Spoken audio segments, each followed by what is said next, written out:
Thanks for watching. We appreciate you. Please subscribe.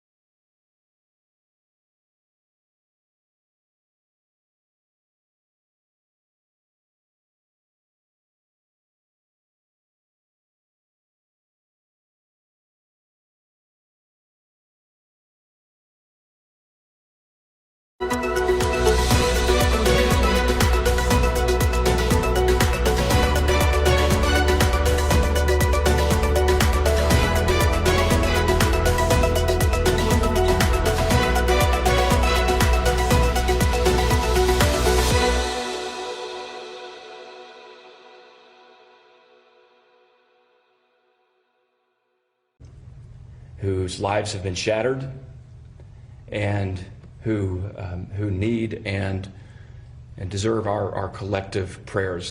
We will never know how many lives were saved by the swift actions of our first responders. What we do know is that we owe a debt of gratitude to first responders that ran toward the gunfire. You were just listening to sound from the officials that we just heard from about an hour ago. JD, we know that you spent some time speaking to someone who was there, who gave CPR to some of the victims. Walk us through that. Yeah, Nicole, we are hearing tonight from the first time from someone who desperately rushed to the aid of those dying and wounded. Victims who he says had such horrific injuries, they had to be loaded into police cars because ambulances simply wouldn't have gotten there soon enough. Do you think anybody was saved by your actions? I don't know. I lost 3 people, JD, that there was nothing I could do for. And that's tough. Stephen Spainhour raced to the Allen Outlet Shopping Center when his son Freddie called just after 3:30 to say there had been shots fired outside the H&M store where he worked. When I heard those shots and then when the multiple shots happened, my heart just immediately just dropped. And I was on the phone with 911 and I was telling them, we have a mass casualty incident. Spainhour says he got there before any first responders, and while a handful of people around him recorded videos of the bodies on the ground, he tried to save lives. I never imagined in 100 years I would be thrust into the position of being the first responder on the site to take care of people. Spainhour says despite applying CPR, at least 3 of the victims could not be saved.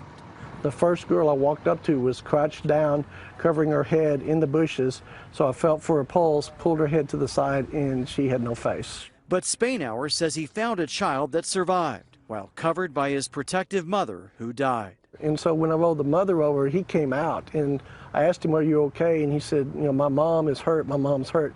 So rather than traumatize him anymore, I pulled him around the corner, set him down. He was covered from head to toe like somebody had poured blood on him. It's that awful image that Spainhour and others who witnessed the horror will be haunted by for the rest of their lives. Because no one can see what they saw today and not be affected by it. It's not a situation that I would wish upon anybody, JD. It's just unfathomable to see the carnage. It's tough when you see a family that's out shopping, having fun, get wiped off the face of the earth because somebody with a gun has some other type of issue.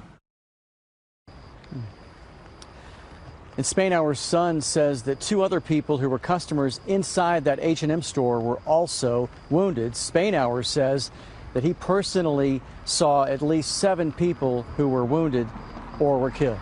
Nicole and Steve, back to you. JD, we just actually did a story not too long ago about people knowing how to do CPR. So when you hear someone who was in that moment and ready to help, it really just makes your heart fall out. But I have a question.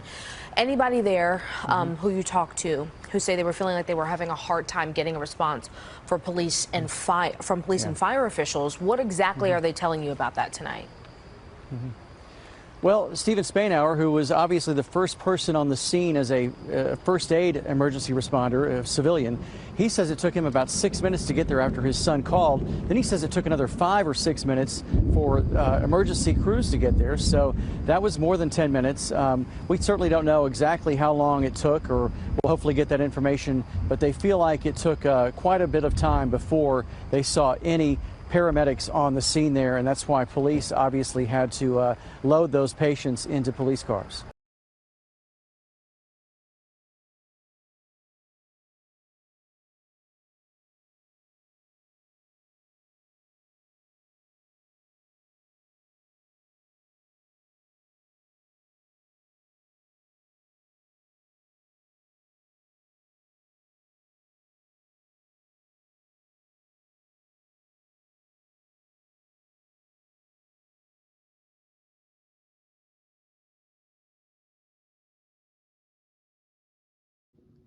Thanks for watching.